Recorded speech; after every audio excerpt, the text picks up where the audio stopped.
So, hello guys, what's up? It's me again, si Mima Alicia nyo at nagbabalik ulit para sa ating panibagong video. Alam nyo guys, naawa ako dito kay Governor Edwin Hubahib to the point na ginamit lang po ang kanyang sitwasyon ng kampo nila Digong para po sa kanilang mga personal na interest.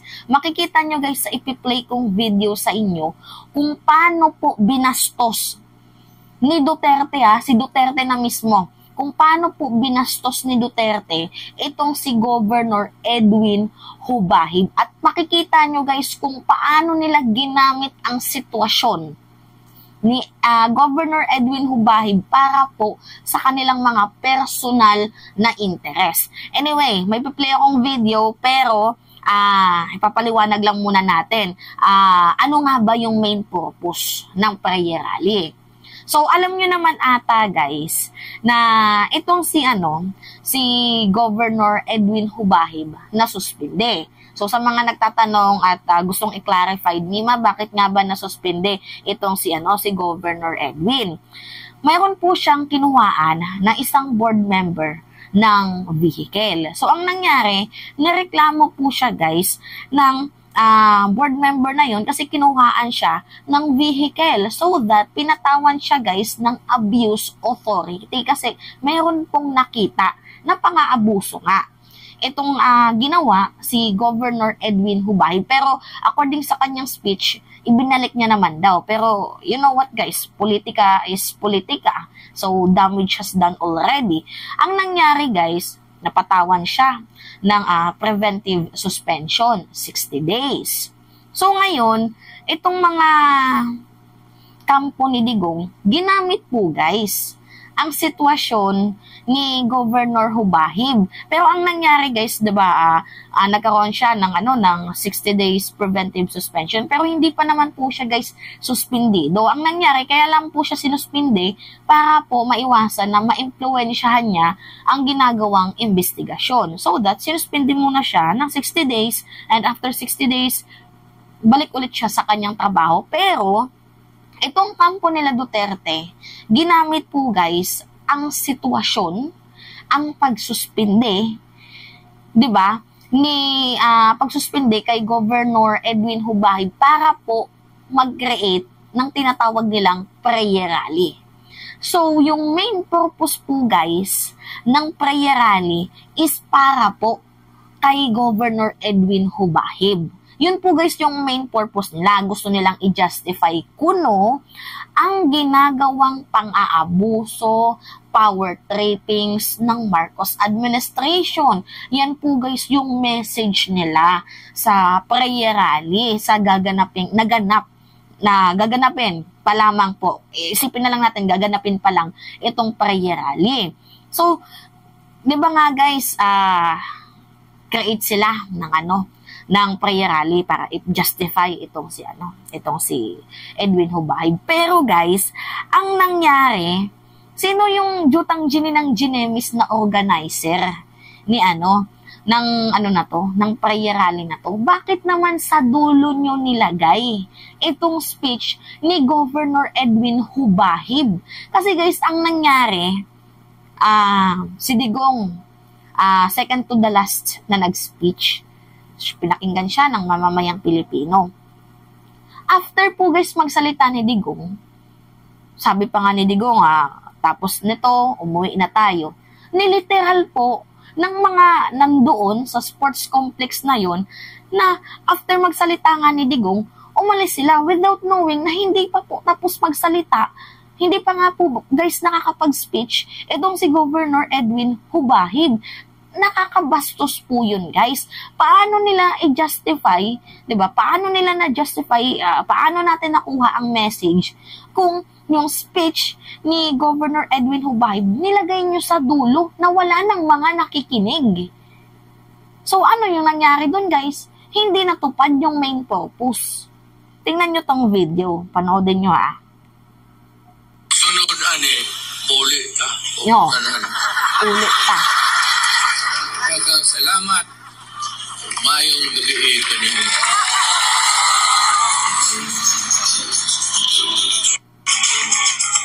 nyo, 16th President of the Republic of the Philippines, President Rodrigo Roa Duterte! oh, nakikita nyo guys, nagsisiuwian na sila. Pahinaan ko.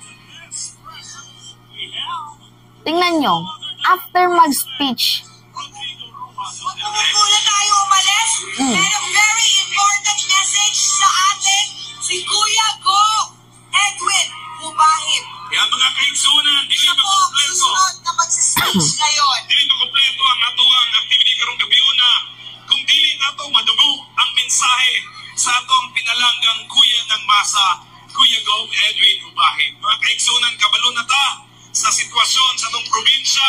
Maunang si Kuya Go, ipadala yung mensahe through audio-visual presentation. Please watch this. Buong City, Vice Mayor Toto Reyes, Island Garden City of Samal, Vice Mayor Ricky Inujuan, Santo Tomas, Vice Mayor... yan. Kita nyo guys.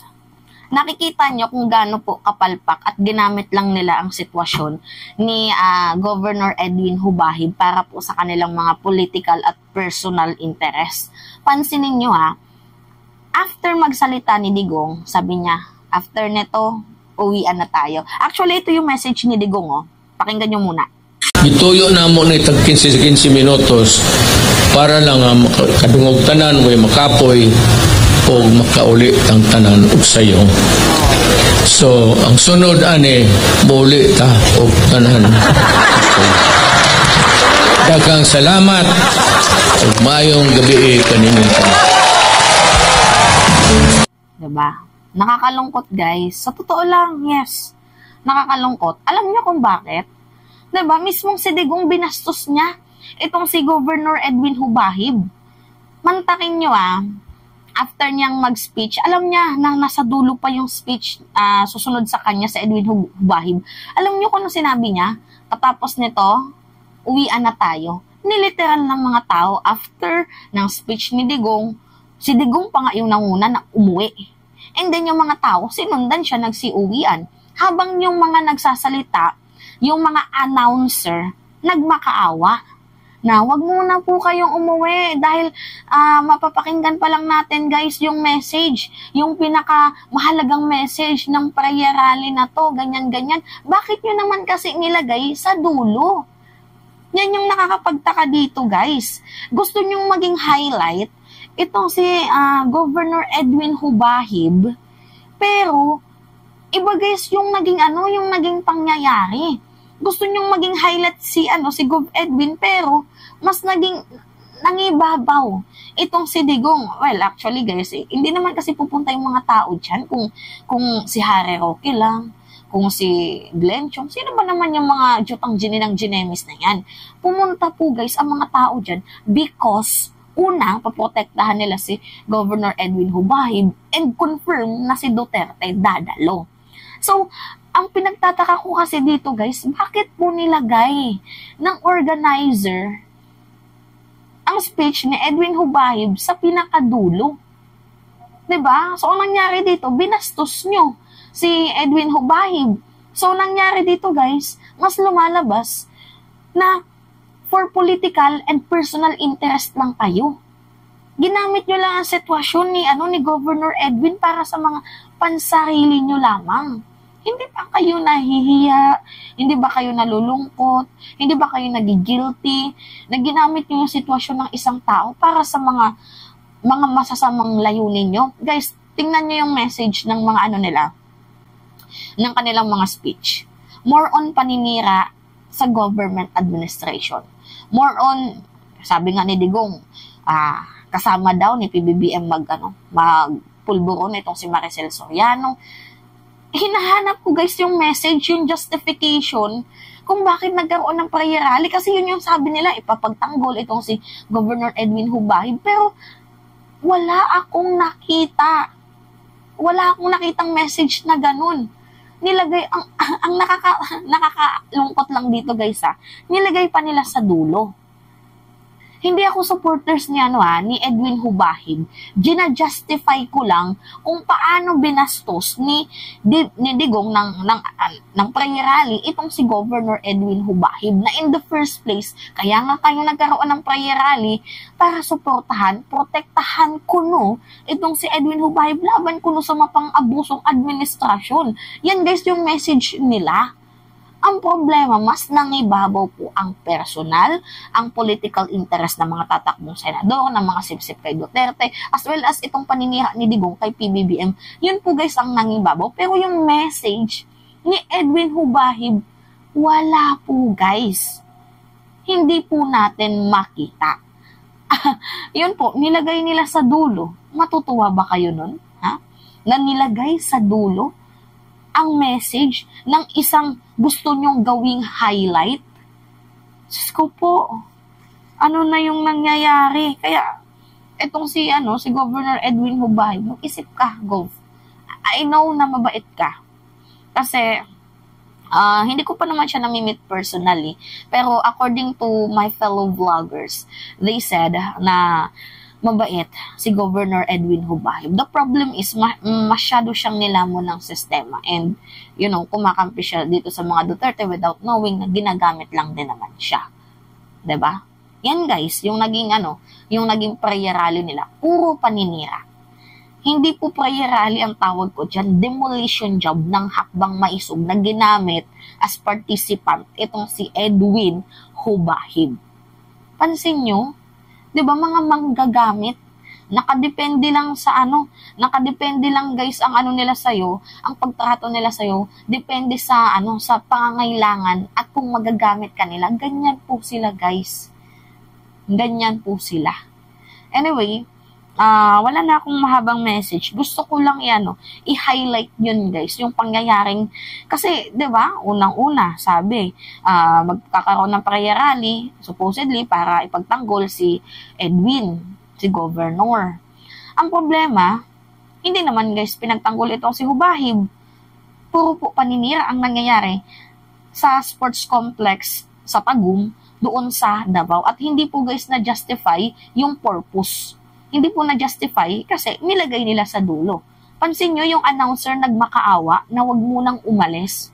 Ito, panoodin nyo ulit Sunod muli ta o tanan. Daghang salamat ug maayong gabi kaninyong tanan.